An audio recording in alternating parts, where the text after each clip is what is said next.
As much as I hate Space Saver spare tyres, and I do hate them, there is one worse alternative, which is metastasising through the new car market as we speak, and that is the rise in the car with no spare. And I used to think that was just a problem for people who went outside the city, but I had an experience a couple of weeks ago which has changed my thinking on that, and I'm going to tell you about it next.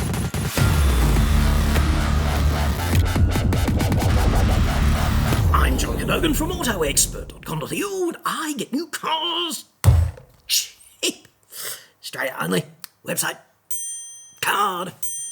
Now, living flat tyre hell in a multi-storey car park in the knee of Sid in just a sec. But first, this video sponsored by Olight. Sale starting at 8 p.m. Wednesday the 26th of October, ending Friday at midnight. I'll have specific new Olights for you a little later in the week, but first, Christmas. Let's get a bit Baden-Powell on this, dude. Your wife deeply desires a full-sized Audience multi-use worklight, splash-proof and bi-colour, so she's going to be just as comfortable barbecuing in the rain on warm as she will be excavating your new fat cave on cool. 3,000 lumens and USB-C rechargeable. Nothing says I love you quite like a full-sized quality worklight. And get yourself a cheeky swivel while you're down there. Swivel is a pocket-sized torch and a worklight, magnetic base, multi-angle, plus you can hang it. Great for the car and cheaper than your wife's new Audience. Hashtag priorities. Now, if zombie slaying is more your thing, get the Warrior 3S. It's a lightsaber, it's been drop tested and it's waterproof. There's a tail switch for fast deployment, but there's also a side switch with different brightness modes when you're not slaying the undead. If there is an inconvenient infestation of undead at your place, however, and Jim's zombie slayers are off for the holidays, you're going to be okay.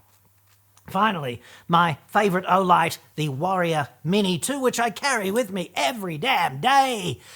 You could probably kill a zombie or even two with one of these, except they're already dead. It's bright, versatile and tough, kind of like you, dude. And chicks certainly appreciate a man with a Warrior Mini 2-sized bulge in his trousers. It's reassuring for all concerned, even if you don't get to deploy it quite as often as you might like. I carry one with me every day, and it has been most satisfying indeed. Thanks so much for asking. Link in the description. Sale starts Wednesday. Code for 12% off outside the sale. Also, your lovely wife is going to be most surprised by that Audience, dude. Do tell her it was my idea, if you know what's good for you. I don't know how your life rolls, dude, but mine rolls like this. Most days I'm kind of in control of what I do most of the time, but on other days I'm not. I have other people pulling the strings, and the most hateful day of every month for me would be Cancer Day.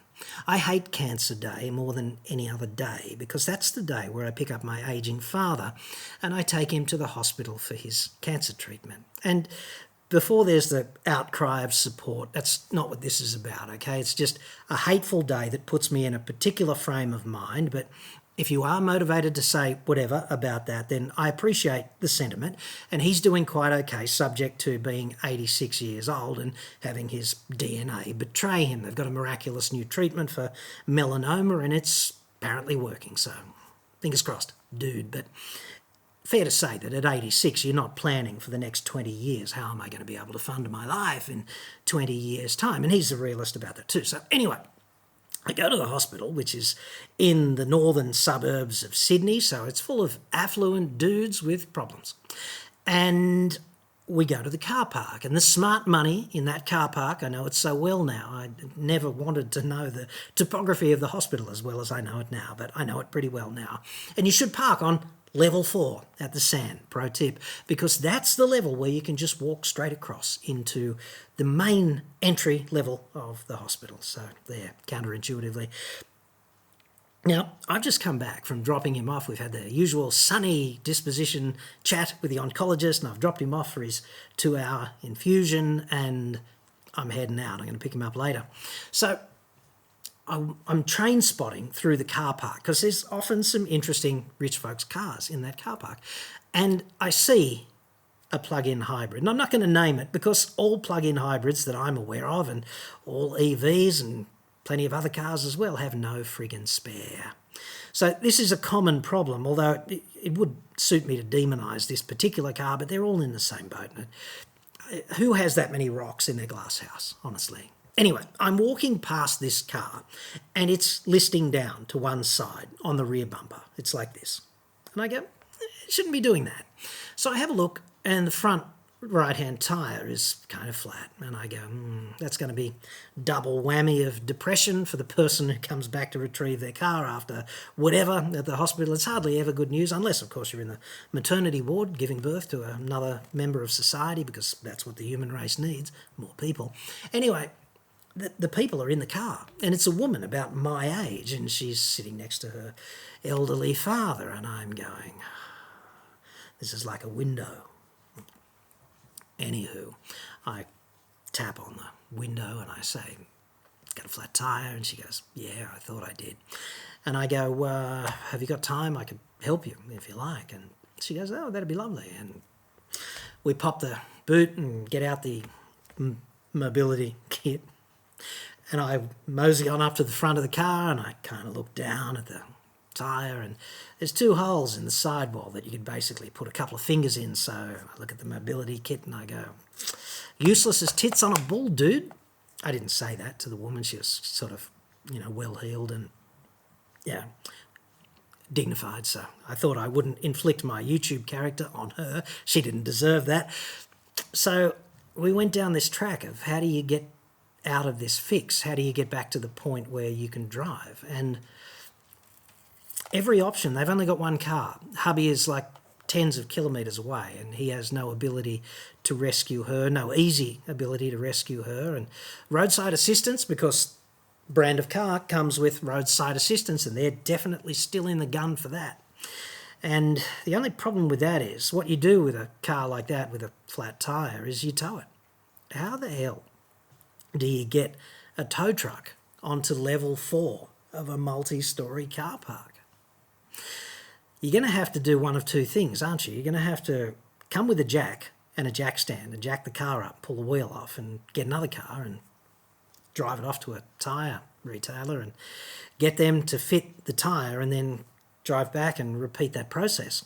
Or you're going to have to drive the car out and get it onto roadside assistance flatbed after driving it several hundred metres on the concrete, which might damage the rim, and it might also damage the concrete in the car park, which the hospital might arc up about and send you a bill for, because I'm sure there's CCTV.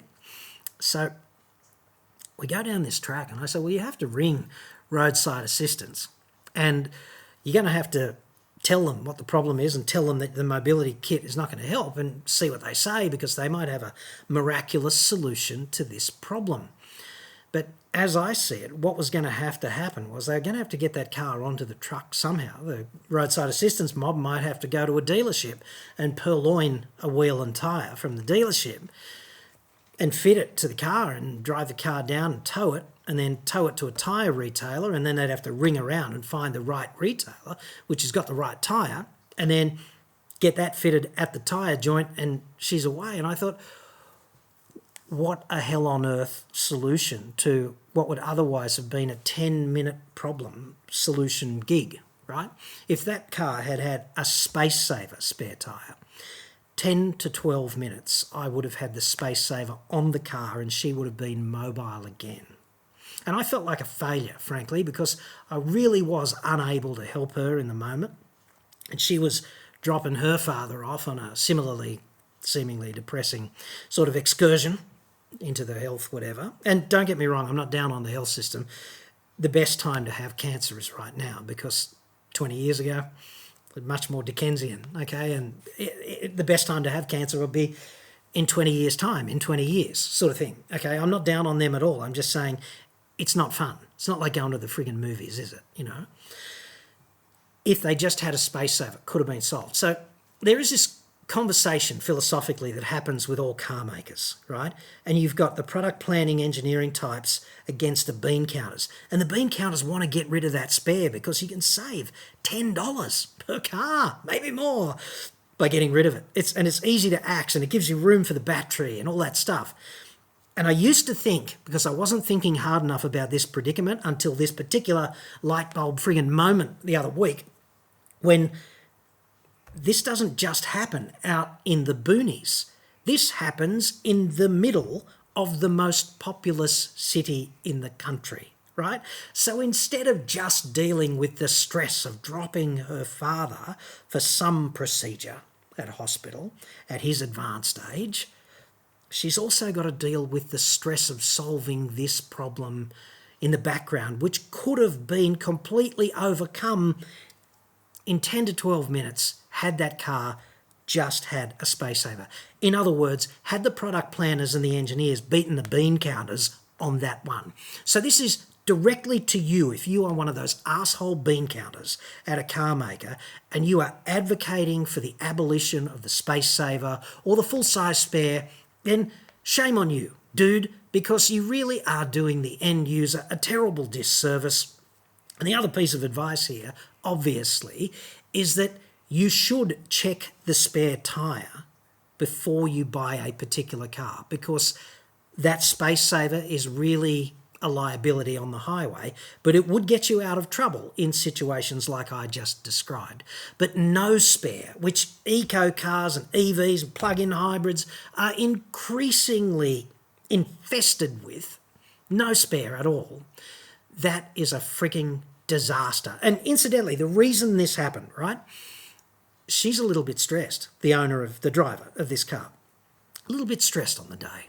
And the car park it's just designed by a bean counter, right? Because the ramps are tight. They're the tightest ramps you can get and still manoeuvre a car through, right? They're terrible. So she's a little bit distressed, probably not thinking that straight, might not have been there before, is a little bit disoriented in this unfamiliar environment, in a stressful situation.